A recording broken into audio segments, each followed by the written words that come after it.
The best music, the best feelings and great memories. Starting on July the 19th, a new look to Friday lunchtimes with 2 hours of upbeat tunes, our smartphone app of the week and your songs that bring back the moments you can never forget.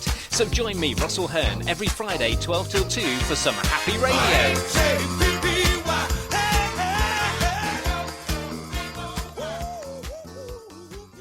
You know, you were you only British member of the Drifters at the time? Well, pretty much my British connection is because I was in America all the time anyway, so it wasn't a matter of being British or being American, because at the time they just wanted somebody who was good, yeah. Was right, you know. So yeah, that was that, and as you can tell, I wasn't always here. So yeah. What basically happened as the band kind of toured the UK, and as guys wanted to go back to the States, because I used to go back and forth to the States myself. We used to tour like about March till about August, and then go back to the States, and then come back again either the ending of September or October, and then go again just before Christmas. You know, so we were in and out, we were back and forth, and then when that gets a bit much, because some of the guys don't come. And after a while, they'll get fed up or whatever. Things wasn't quite right in the back room. You know, we looked good up front, but behind the scene, a lot of stuff was not that good. The guys get a little bit homesick or don't feel like they're doing whatever they're doing, whatever reason they come up with, and they would head back home. You know. So we've always. That's why the turnover basically is what it is, and the reason for that is because the band is always touring. It was always touring. That's what was good. Yeah. I mean, from the 70s, the band hasn't really had any hit records, so touring was the main thing. So the promoters got their pound of flesh out of you. Well, precisely, and that's the reason why they try to do that today. Nothing new. They're just pretty much going over what we've already done. You know, what we've done for years. And don't forget, the Drifters started as a touring band. You know, with the circuit and all that kind of stuff. So, you know, it was like right back square one, so to speak. Because you played at the White House, didn't you? Yes, I was in the White House with President Clinton. Was it Clinton? That must have been an amazing experience. It's still top of my list right now. Is it? Was it outside or inside the... No, it was actually at the White House. Actually inside the White House, not on the lawn? A big marquee, the South Lawn, and we had a tour of the White House. Did you? An official tour with CIA people took us around, that kind of stuff. It wasn't a tourist tour, it was an actual proper tour. You know, and it was a fantastic time. It was, you know, it was amazing. You cannot kind of put sort of that kind of happening in words. So therefore, when you hear a lot of people talk about their being in the Drifters, one of the iconic moments for the Drifters was that, and I was a part of that. So, you know, when people want to come along and say they're in the Drifters, please. There's only a few people legitimately that was actually in the Drifters. Well, did you actually go? You know, you said the Drifters have been in the Rock and Roll Hall of Fame. Did you go over for the ceremony, or were you not part of that? No, I was not the ceremony. As a matter of fact, the guy who I replaced, he actually went to the ceremony. Okay. But no, it was a good time for the Drifters. You know. Those are the type of things that bestowed on the Drifters over the period of time, rightly so. That's great. Do you have a sort of favourite song, either one of the Drifters or one you sort of like singing, and one of... you know, all Drifters songs are great pop songs for what they are, because that's what they are. They are pop songs. Oh, yes. And Johnny Moore was one of the most... Well, he's the ultimate pop singer, really, Johnny Moore. I mean, that voice is just like, you know, just wonderful for those songs. And personally, I don't have a personal one that I say like singing. You know, I took over when Johnny passed away, and I did most of the songs. But no, I don't really have a personal one. Each night when you go to concerts and you do a song and the people react, they react to the same way, and you think to yourself, wow, you know. I like Save the Last Dance. That's a good I think a lot of people like that one. I say I saw Ben a few years ago, and he was with Gary U.S. Bonds. Oh, yeah. And the very big disappointment for me is that Gary and Ben didn't actually sing together on stage. They did half an hour each on each half, and it was a bit of a disappointment because I thought they'd work really well together. But that's one of those things, you know. That's the way it goes, and they do what they do, and that's how it is. So, yeah. So you do a lot of now. You specialise in doing a show called Reach Out to Motown. Yeah, I kind of shift the thing around because obviously being on the road for many years doing the drifters, and everywhere you go, there's the young drifters, there's the this drifters, the American drifters, and I just thought to myself, you know what, let's expand on what I do. So I actually do some drifter song in my set, but when you come to the full show, we based around the sound of Philadelphia and Motown, because this is a kind of a genre that not a lot of people kick into with the sound of Philadelphia, but everybody does the Motown. So I kind of put them together, and although we started out as Reach Out to Motown, we actually advertised it as the sound of Philadelphia and the Motown, so people can realize that they're getting more than just a few Motown songs. We have 3 girls that does a lot of the Supremes and that kind of stuff. We got 3 more fellas, but sometimes 4 more fellas with myself. We do the Temptation and the Tops, and obviously some drifters.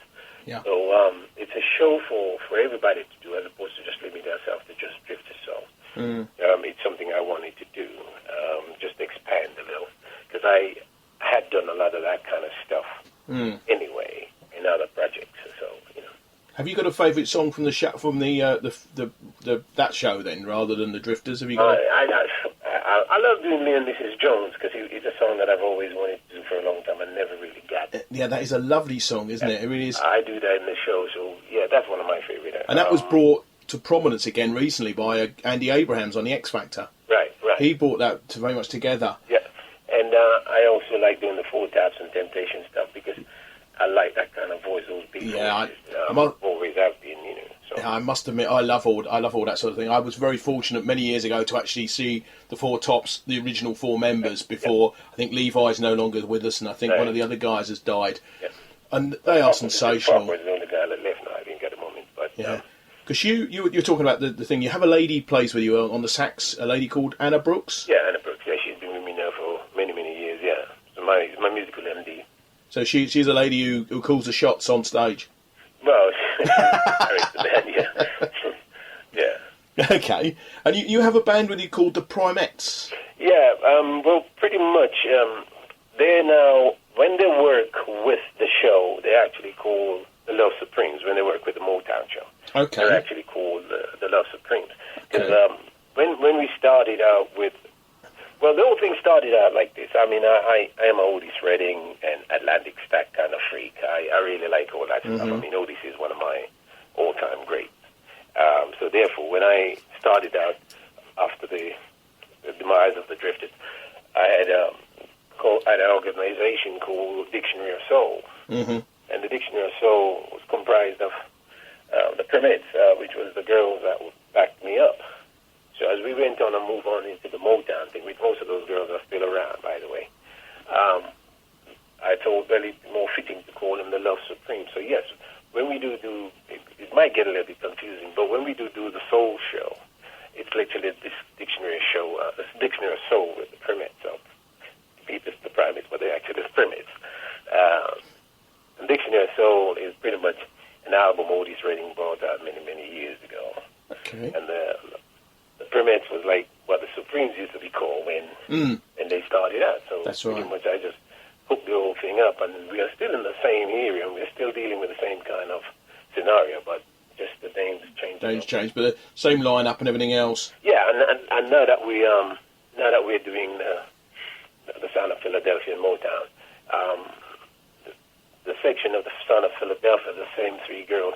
I mean, we could always call them the 3 Ds, really, because each of their initials starts with a D. Rather fortunate. Motown section, come on, just introduced as the Love Supreme. But yeah, it's the same girls most of the time. But these days, to cut down the confusion, when we use the Permits, we use 2 of the girls as opposed to 3. We're just trying to make a little change, but to stop people being confused with it. When they are with the show, it's the Love Supremes. Okay, so you're playing at Shuttleworth, aren't you, on the 18th of August? Yeah, it's one of the few shows that we are doing to tracks. We don't really have the full band on this occasion. Okay. We are doing like a PA appearance, but it's not to say we're going to be doing any less. We'll be doing as much as we possibly can. It's just me and the guys, basically, that's doing that. It's just the guys, no, the girls are not coming. The girls are not on that one, unfortunately. Okay, because you've got quite a lineup. I don't know if you've seen who else is supposed to be on the show with you. It's funny, I was speaking with an old friend of mine the other day, and he said, "Oh, we're on the same bill with you at the Shuttleworth thing." And I think, who are you with? And I think, is it Aiming Corner or something? Yeah, we've got Chris Farlow. Yeah, he's back in Chris Farlow, yeah. Yeah, and you've got Cliff Bennett, ex of the Rebel Rousers. You've got Mike, the same band, yeah. Mike Diablo, who was with the Voice of Manfred Mann, yeah. And you've got Amen Corner, and you've got a lady called Tina Oberman, who's she does, Tina Oberman, she does Dusty. She does indeed, yes. Yeah, I met her once a while back, yeah. Yeah, apparently she's very, very good. I have not seen her. So I've seen her before. I thought she was very good. Very, very good. So it should be a great night. Great afternoon, early evening. Yeah. I think we're on in the evening. I think we close on the show. Close the show. Oh yeah, you're headlining by the looks of things. Yeah. So it's Sunday the 18th of August. People can come and see you. Oh, we'd love for people to come and see you. Yeah, it'd be great. It's 5 minutes from my house, so it's great for me. I'll be able to hear you from my house. But I mean, playing outside must, rather than inside a theatre, must have its difficulties. Well, that's for the sound people, etc. I mean, as far as we're concerned, if it's not raining, we still have a good time as we do inside, Yeah, but just go out and do what we come to do, and then of course we have confidence in the people out front, or the people out back, everybody who's kept the operation going to make sure that it's up the highest standard. So yeah. Yeah. Okay. What have you got any sort of, after this show, obviously in August? Have you got any sort of future plans? Recording or anything like that? As a matter of fact, I was supposed to be in the studio right now, but I'll be going later on tonight. Somebody's picking me up in about an hour or two, so okay. I am actually, funny enough, starting on a new project. And this project, it's a new album, really. So it's a matter of watch the space kind of thing. I'm hoping that it will finish in the next. Well, I'm shooting for October, but that's not down to me. That's down to the record company and everybody who's trying to get this off the ground. So yeah, you watch this space kind of thing. Is it new songs or? It's going to be about 50-50, to be quite honest. Okay. I wanted to do all new songs, etc., but I'm not so sure record companies got the idea. Like the idea. Okay. Because if record companies, they probably want to do 100% of old songs, and I really wanted to do that way back, but now I think maybe not. So, do you know what the track? What sort of tracks you're recording, or? I don't rightly know. The idea of meeting up today was actually to discuss tracks, etc. I will actually be looking at some stuff because I really fancy doing some of the old stuff. Really fancy doing some old William Bell and possibly, going back really some of the Atlantic stuff. But I suppose being as I'm in the area of the genre that I'm doing now, I suppose they're probably going to want to force me to do a little bit of type thing. But I'd really like to go back to the Atlantic stacks kind of thing. Yeah. I started from, and I'd like to go back there. The great thing about sort of Motown and Atlantic and all that sort of thing is the brass sound. That is the thing that really inspires me. I love all that sort of thing. See, I use that live on stage. We have a brass section live on stage. We don't use computers instead. We use live on stage, which I still like to do that. I think there's nothing better. I'll be honest with you. I love the sound of that. Is there anybody you'd like to have worked with, or would love to work? Reading. Oh, you'd love to work with Otis. Yeah. And you never managed to. No. I met James Brown a couple of times in Germany, and that whole place back in the day.